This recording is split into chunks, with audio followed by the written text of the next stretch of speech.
In the Khmer Empire of 1150, pristine water cascades down a holy river channel. It tumbles over sculpted deities and streams past stone countenances carved into the surrounding cliffs. Glistening and pure, the current washes over sacred emblems of Shiva, receiving a divine blessing before rushing toward the empire's magnificent capital. Heading toward Angkor, the majestic metropolis of the God Kings.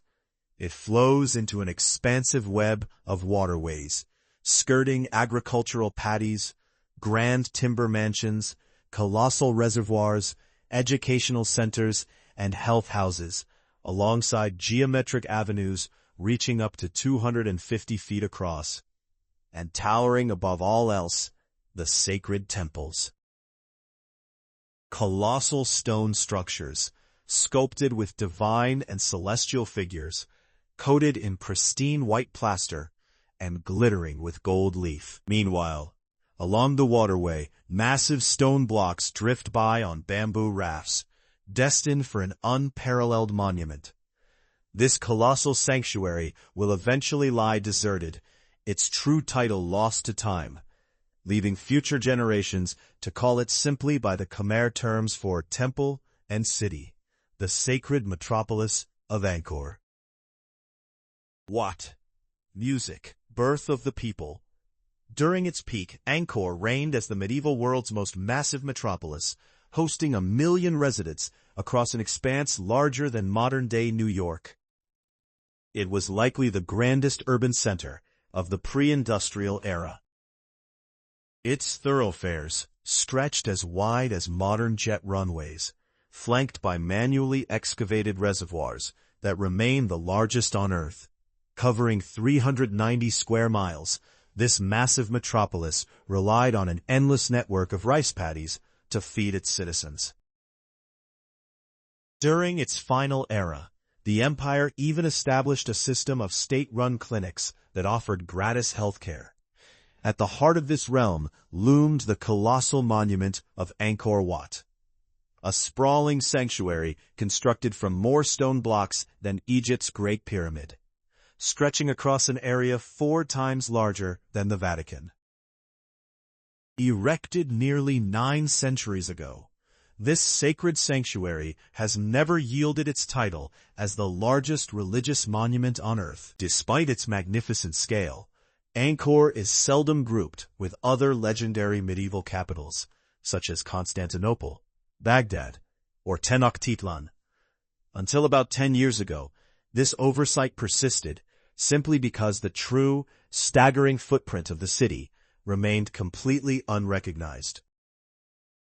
Beyond a handful of stone carvings and reports from Chinese emissaries, deciphering Angkor's past relies on analyzing its temples, sacred art, and excavation sites, a highly challenging pursuit. Aside from civic works and sacred temples, the rest of Angkor's architecture was constructed from wood, a material that rotted away rapidly once the Khmer fled and the jungle took over. To make matters worse, decades of political strife locked the ruins away from modern-day researchers. In the wake of World War II, Cambodia was battered by decades of relentless strife. This included anti-colonial rebellions, a devastating civil war, fallout from the Vietnam conflict, the horrific genocide under the Khmer Rouge, and a subsequent military invasion by Vietnam. At various points, the sacred sanctuaries transformed into active combat zones, leaving gunfire scars on the walls of Angkor Wat. Even now, archeological uncovering is hindered by the perilous legacy of unexploded bombs and landmines buried in the soil.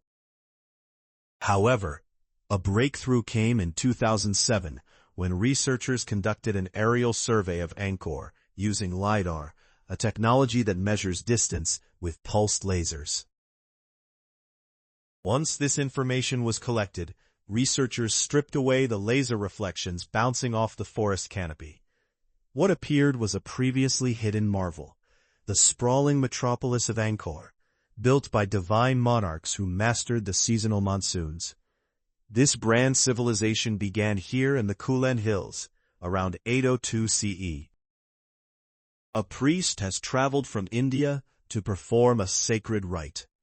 He descends from a generations-old lineage of Hindu merchants and teachers, who introduced their faith to this isolated empire. And the sovereign who summoned him, standing at the heart of this ceremony, is Jayavarman II. Beginning as just one among numerous local Khmer sovereigns, Jayavarman is a leader on the ascent. After fighting his former eastern masters and marching northwest, he has united neighboring Khmer factions through strategic marriages, diplomacy, and conflict. However, his hold on power remains precarious. He still faces defiance from rival Khmer realms, and for now, remains in active retreat. Over his lifetime, he will relocate his royal capital 5 separate times. His current base, a protected stronghold in the Kulen Hills, was selected specifically for its defensive advantages.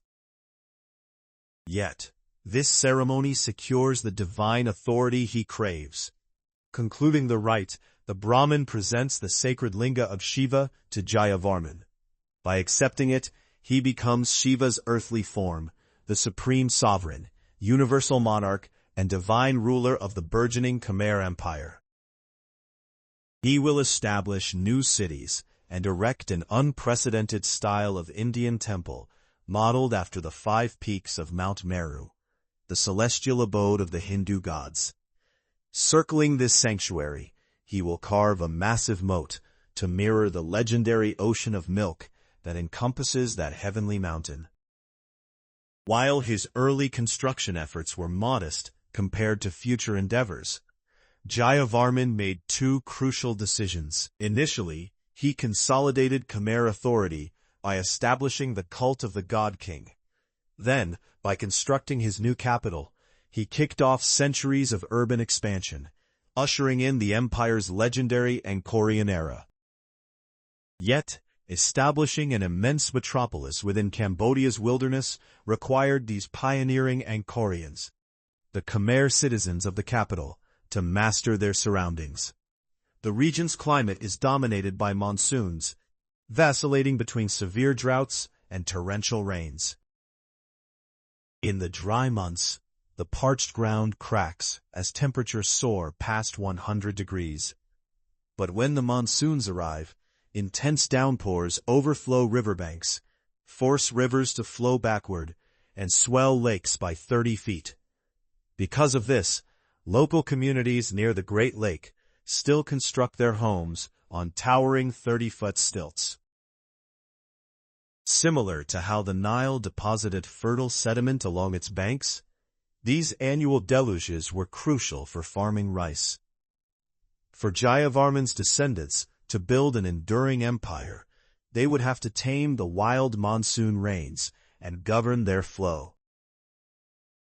Consequently, they began excavating a sophisticated water management network, engineered to direct the flow into the planet's most massive hand-carved storage basins. Through the meticulous positioning of aqueducts, dams, and runoff channels, they utilize natural slope gradients to redirect flow from upland waterways, ultimately sculpting the modern landscape of Angkor. In periods of heavy rainfall, spillways safely channeled away floodwaters, while the dry months allowed this reserved water to irrigate crops and seep back into the parched landscape, revitalizing the soil. Remarkably, evaporation at the surface may have also drawn deeper groundwater upward. Far beyond mere utility, these engineering feats held deep spiritual meaning. At the heart of each reserve, peak-shaped sanctuaries replicated the holy mountain, and the water within was revered as sacred. As the dry season set in, artisans journeyed into the hills to craft the stunning monument featured at the start of this episode. Once the waters receded, sculptors gathered where 2 channels met, etching hundreds of sacred lingas, map-like across the exposed riverbed. As water washes over these carvings, it is sanctified by Shiva and infused with the divine power of Genesis. You might wonder, what exactly is a linga? Put simply, it is a representation of a phallus, the ultimate emblem of Shiva. It rests within the yoni, a rectangular basin representing the feminine energy of creation. Bound together, these symbols represent the divine force of creation. Standard rituals involve bathing the icon in milk. Clearly, Hinduism doesn't shy away from natural biology. In any case, the results speak for themselves. The civilization sustained by this blessed water became one of the most innovative in Southeast Asia. Massive sandstone monoliths were extracted from the Kulin Mountains. By driving lengthy iron rods into the stone, workers split the blocks free, then transported them downriver aboard bamboo rafts.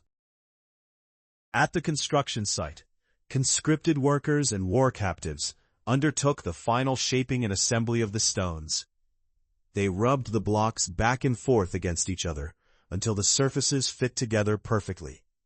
Afterward, teams of skilled artisans hand-carved intricate bas-reliefs into the soft sandstone faces.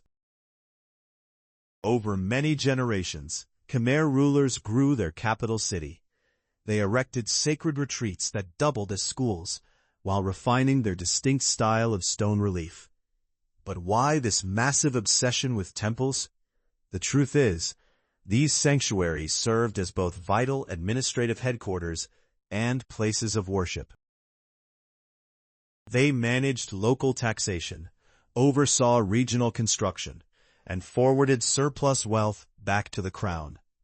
However, this non-stop expansion left the ancient capital severely congested. When the fourth Khmer ruler seized power after a decisive victory at sea, he decided it was time for a change. Consequently, he relocated his seat of power northward, seeking proximity to vital water sources and escaping the congested tombs of former rulers. It was also time to plan his own final resting place. Suffering from leprosy, he was driven by urgency to secure his legacy. Over the subsequent 100 years, he and his heirs crafted a metropolis of spiritual retreats and waterways, elevated causeways, and stunning reservoirs, along with ornate timber palaces now lost to history, leaving us only to imagine their splendor. Yet we need no imagination to appreciate the enduring stone temples. With each passing generation, the sanctuaries grew increasingly majestic and their stone reliefs more elegant. Around 70 years after the capital was founded, a circle of nobles commissioned the stunning women's temple. Departing from prior temples, this structure was sculpted from red sandstone, which bathes the monument in a worn rosy hue. Though modest in size, detailed bas-reliefs coat every surface, while the triangular pediments over the doorways depict legendary beasts from Hindu mythology. Particularly striking are the sculptures from which the structure takes its title. Exquisite celestial maidens adorn almost every surface, from the pillars to the walls. In time, these figures would define the signature style of Angkor's artistic heritage. Years afterward, a sovereign ruler likely gazed upon these graceful, vibrant deities.